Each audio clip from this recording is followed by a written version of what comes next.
आज के वीडियो में हम लोग करंट इलेक्ट्रिसिटी चैप्टर को हम लोग कंप्लीट करेंगे मतलब पढ़ना शुरू करेंगे। देखते हैं कितने लेक्चर में हमारा कंप्लीट होता है। ठीक है, अब इलेक्ट्रिसिटी है तो सबसे पहले जो बात आएगी वो चार्ज की बात आएगी। तो चार्ज किसे कहते हैं, तो देखिए हम लोग बेसिक से चलेंगे और आगे देखेंगे इस चैप्टर में और क्या क्या है आपका यहाँ पे। तो ध्यान देंगे, यहाँ पे लिखा है आपका चार्ज। चार्ज क्या है आपका, तो लिखा है charge is a physical property of matter. Charge क्या है, किसी भी मैटर का फिजिकल प्रॉपर्टी। और मैटर के बारे में हम लोग प्रीवियस क्लासेस में पढ़ चुके हैं। Bye means of which matter experiences electric force. ठीक है, जो भी मैटर इलेक्ट्रिक फोर्स ये कर रहा है, मतलब उसके फोर्स फील कर रहा है, मतलब उसके अंदर क्या है आपका चार्ज डेवलप हो रहा है। ठीक, क्या होगा आपका चार्ज डेवलप होगा। अब चार्ज जो है वो आपका पॉजिटिव होगा, नहीं तो नेगेटिव होगा। It can either be negative और पॉजिटिव। अगर नेगेटिव है मतलब इलेक्ट्रॉन के कारण वो चार्ज हो रहा है, अगर पॉजिटिव है तो किसके कारण हो रहा है, वो प्रोटॉन के कारण हो रहा है। समझ में आ रहा है। अगर चार्ज के यूनिट की बात करें तो इसका ऐसा यूनिट जो है ना वो कूलम है। साइंटिस्ट थे कूलम साहब, उनके अपने नाम पे है यहाँ पे कूलम, और इसको हम रिप्रेजेंट करते हैं कैपिटल सी से, कैपिटल सी से। तो बेसिक है, ये पहले भी प्रीवियस क्लासेस में पढ़ चुके हैं यहाँ पे। अब अगर चार्ज की कैलकुलेशन की बात करें तो यहाँ पे आपको दिख रहा होगा यहाँ पे calculation, that is 1 coulomb net charge is equivalent to. एक कूलम जो चार्ज है वो किसके इक्विवेलेंट है, the charge contain in nearly 6 × 10⁻18 electron. समझ में आ रहा है, मतलब 6 × 10⁻18 इलेक्ट्रॉन के बराबर आपका क्या है, 1 कूलम चार्ज। कैसे, तो इसी को यहाँ पे जो है ना हम लोग यहाँ पे आपका दिख रहा होगा कैलकुलेट किए हैं कि Q equal to N into e. Q equal to N क्या हो गया, N हो गया नंबर ऑफ इलेक्ट्रॉन। क्या हो गया आपका, नंबर ऑफ इलेक्ट्रॉन। और Q क्या बोल रहे हैं हम लोग, 1 कूलम बोल रहे हैं। क्या बोल रहे हैं, 1 कूलम। तो और इलेक्ट्रॉन के ऊपर चार्ज कितना होता है, 1.6 × 10⁻−19 कूलम। तो अगर हम लोग यहाँ से नंबर निकालें, इलेक्ट्रॉन का नंबर निकालें, तो क्या हो जाएगा आपका 1/n, इधर आ जाएगा तो 1/1.6 × 10⁻−19, और ये अप्रोक्सीमेटली है। मतलब एक कूलम जो चार्ज अगर हम लोग बोल रहे हैं कि 1 कूलम चार्ज, तो वो कितने इलेक्ट्रॉन पे उतना होगा, कितने इलेक्ट्रॉन होंगे कि जो टोटल चार्ज है वो 1 कूलम के बराबर होगा। तो आपका है वो 6 × 10⁻18 इलेक्ट्रॉन। समझ में आ रहा है, बेसिक है। अगर यहाँ पे हेडेटिक अगर थोड़ा सा ज़्यादा बड़ा लग रहा है तो यहाँ भी समझ सकते हैं कि हम लोग लिखते हैं Q equal to N into e. ठीक है, क्यों हम लोग कितना बोल रहे हैं, 1 कूलम बोल रहे हैं, और हमको नंबर ऑफ इलेक्ट्रॉन निकालना है। और एक इलेक्ट्रॉन पे चार्ज कितना होता है, 6.10⁻−19 कूलम। ठीक है, -19 कूलम। तो यहाँ से अगर n की बात करें तो 1/1/6 × 10⁻−19, तो ये हो जाएगा आपका 10⁻19 अपॉन क्या हो जाएगा 1.6। तो अगर यहाँ से देखें तो एक जीरो चला गया ऊपर, तो 1 × 10⁻, यहाँ पे 20 कर दीजिए और यहाँ पे ये कर दीजिए। अब इसी को कैलकुलेट करेंगे तो आपका जो वैल्यू आएगा वो 6 × 10⁻18 अप्रॉक्सीमेटली आएगा। आप कोई राउंड फिगर में तो आएगा नहीं, अप्रॉक्सीमेटली आएगा। तो इतना इलेक्ट्रॉन के बराबर होता है आपका ये चार्ज। ठीक है, बेसिक है, समझ लेना है। यहाँ पे ऑलमोस्ट हम लोग बनाए हैं यहाँ पे। तब है इलेक्ट्रिक करंट। अब इलेक्ट्रिक करंट, इलेक्ट्रिसिटी की बात करें तो इलेक्ट्रिक करंट की बात तो आएगी ही आएगी। The flow of electric charge, charge के फ्लो को इज कॉल्ड इलेक्ट्रिक करंट। उस चार्ज के फ्लो को हम लोग क्या कहते हैं, इलेक्ट्रिक करंट कहते हैं। इन an electric circuit the charge is often carried by moving electron. अगर इलेक्ट्रिक सर्किट की बात करें तो चार्ज क्या है, वो मूविंग इलेक्ट्रॉन के कारण जो पोटेंशियल डेवलप हुआ। अगर इसके एसआई यूनिट की बात करें, इलेक्ट्रिक करंट के एसआई यूनिट की बात करें तो एसआई यूनिट क्या होता है, एम्पियर होता है। एक साइंटिस्ट थे, इन्होंने ही बतलाया था, तो उन्हीं के नाम पे है आपका एम्पियर। इसको हम लोग कैपिटल ए से रिप्रेजेंट करते हैं, जो कि आपको यहाँ पे नोट्स में दिख रहा है, अलग से बताने का जरूरत नहीं। आप लोग बेसिक है, ये तो जानते भी होंगे। तब अगर हम लोग बात करें इलेक्ट्रिक सर्किट की, तो the path through which electric charge moves is called electric circuit. जिस पाथ के थ्रू चार्ज फ्लो कर रहा है उसी को हम लोग इलेक्ट्रिक सर्किट कहते हैं। अब दो तरह का circuit, open circuit, close circuit. When circuit is completed it is called close circuit. Complete मतलब, अब देखिएगा सर्किट क्या है आपका, तो यहाँ पे समझिएगा कि अगर हम एक यहाँ से एक इस तरह से सर्किट बनाएं, इलेक्ट्रिक सर्किट अगर बनाएं, और यहाँ पे आप जो है ना यहाँ पे बल्ब दे रहे हैं, ठीक है, और यहाँ से आप प्लस माइनस एंट्री कर रहे हैं, और यहाँ पे आपका की है, सपोज कीजिए की है आपका, ठीक है, और ये, तो ये हो गया आपका इलेक्ट्रिक सर्किट। और एक और बना लेते हैं हम लोग यहाँ पे, ठीक है, ये पॉजिटिव और ये नेगेटिव कर सकते हैं आप।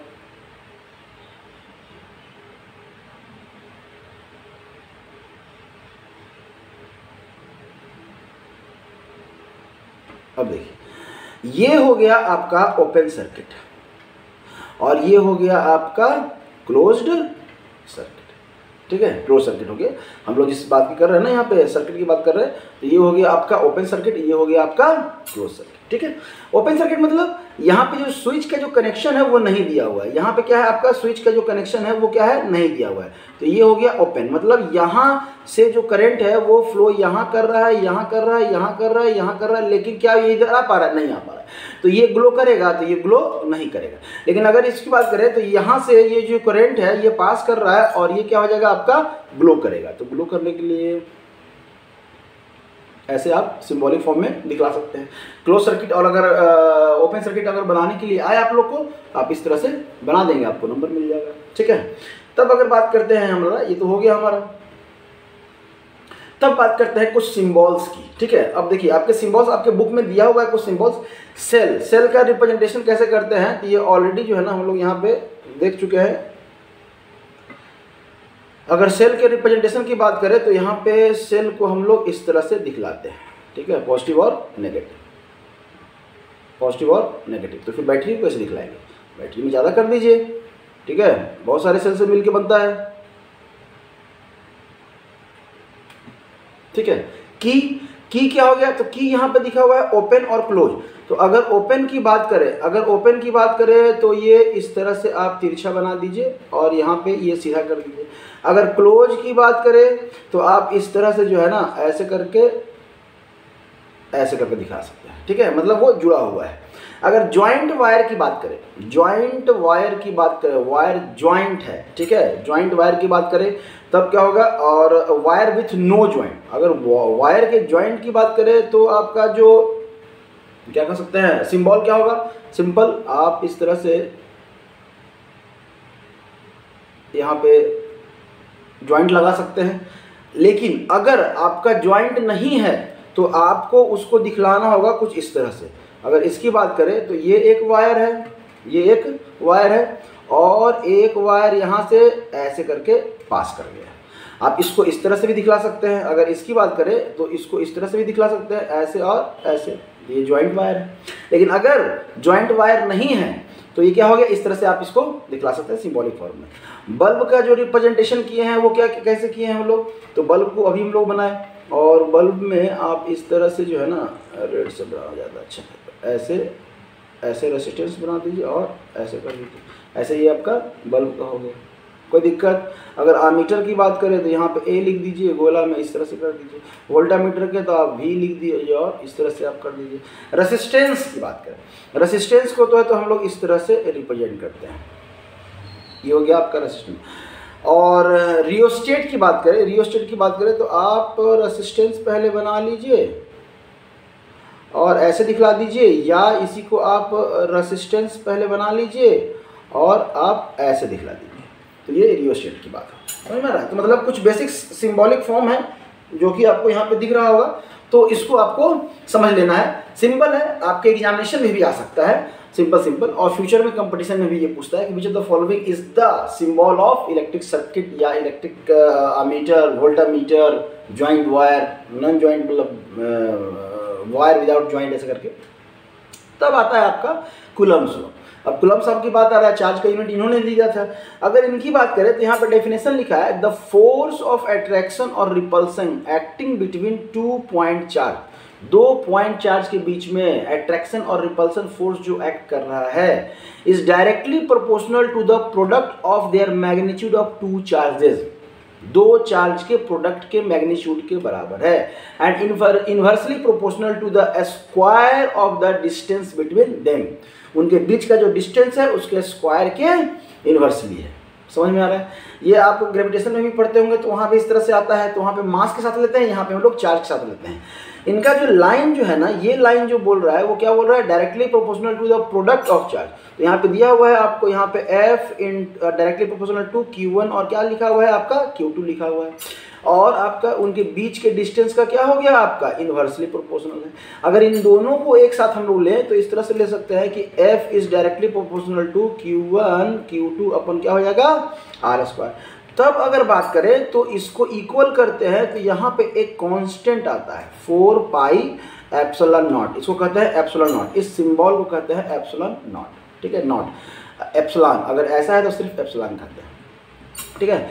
और Q1 Q2 अपॉन R², और इसका जो ये हो जाएगा यूनिट हो जाएगा, क्या हो जाएगा, न्यूटन हो जाएगा। भाई फोर्स है ना, तो फोर्स का यूनिट न्यूटन, फार्मूला चाहे जो भी हो, जो फोर्स आप फिजिक्स में पढ़े होंगे, ये केमिस्ट्री में पढ़ रहे हैं या फ्यूचर में और भी कहीं पढ़ेंगे, आपका फोर्स है तो न्यूटन, ठीक है। अब इस जो कांस्टेंट है इसका जो वैल्यू है वो कैलकुलेटेड वैल्यू दिया हुआ है आपका 9 × 10⁹ 9 × 10⁹ समझ में आ रहा है। तो ये आपका, ये इतना डिटेल में आपको जानना नहीं है, बस हम बतला दिए हैं कि कूलम्ब्स लॉ है, ये फ्यूचर में 11th-12th में भी आपको आएगा, तो यहाँ से आप समझ जाए और इसको समझने लगे, ठीक है। अब इसी पे न्यूमेरिकल आएगा तो क्या आएगा, एक चार्ज दिया रहेगा, ये दिया रहेगा और ये दिया रहेगा, तो फोर्स निकालने के लिए पूछेगा, या आपको फोर्स दिया रहेगा, एक चार्ज का वैल्यू दिया रहेगा, डिस्टेंस दिया रहेगा, दूसरे चार्ज का वैल्यू पूछेगा। तो आपका मतलब अगर फार्मूला है, ये फार्मूला है, तो इस फार्मूले पे कुछ भी आपको दे सकता है। ये वैल्यू पूछ सकता है, कैसे पूछ सकता है कि मान लेते हैं कि आपका ये फार्मूला आप लिख दिए 1/4 पाई एप्सिलॉन नॉट और Q1 Q2 R²।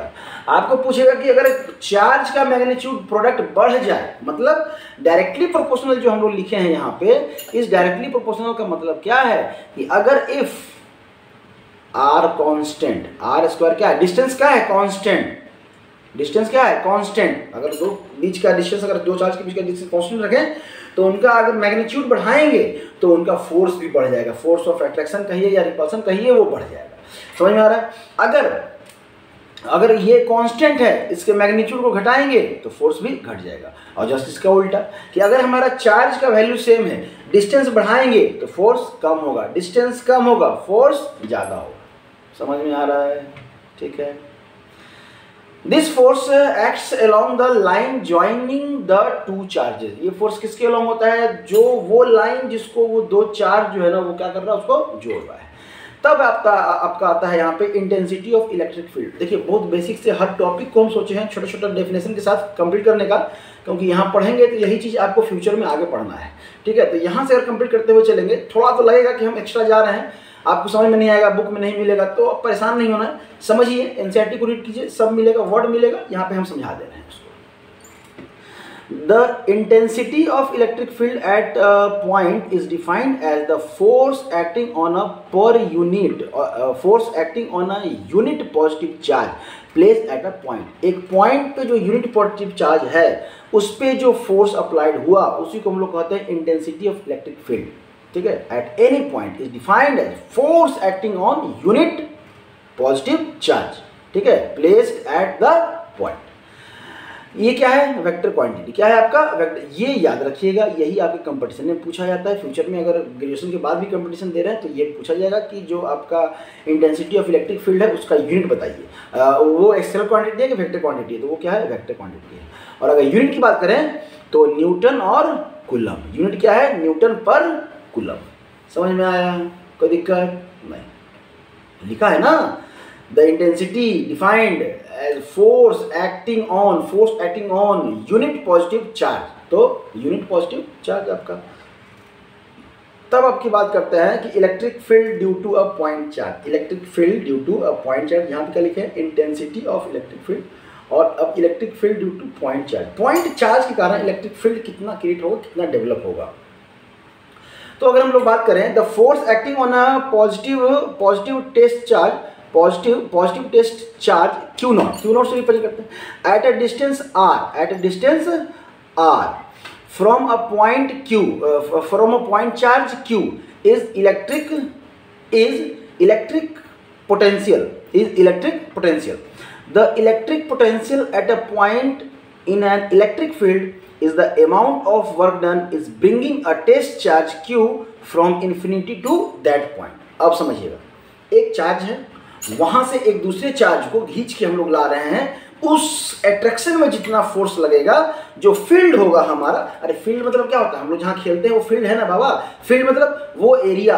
अब फील्ड कहाँ तक के बोल रहे हैं, घर को फील्ड नहीं बोलते हैं, जहाँ तक वो खाली एरिया उसको हम लोग फील्ड बोल रहे हैं। जैसे घर बनना स्टार्ट हुआ, घर हो गया स्टार्ट, रोड हो गया, तो उसको रोड कहते हैं, उसको फील्ड नहीं कहते हैं। तो मतलब उस फील्ड के, आप अगर फील्ड के बीच में खड़े हैं तो उसका इंटेंसिटी कहाँ तक है, एरिया कहाँ तक है। जैसे आप अभी हम यहाँ, आप किसी जगह पे खड़े हो जाइए, बोल रहे हैं तो वो जहाँ तक आवाज़ जा रहा है मतलब वहाँ तक आपका रेंज है, और उस रेंज में आप जो है ना आवाज़ सुनाई देता है। ठीक है, तो समझिएगा, the force acting on a positive test charge q naught at a distance r from a point charge q, from में एक फोर्स एक्ट कर रहा है, ठीक है, एक पॉइंट चार्ज क्यू है वहाँ से, तब क्या है, the electric potential at a point is an electric field is the amount of work is bringing a test charge q, उसको लाने में from infinity to that point. कौन सा पॉइंट, जहाँ पे क्यू चार्ज आपका पहले से प्लेस, ठीक है।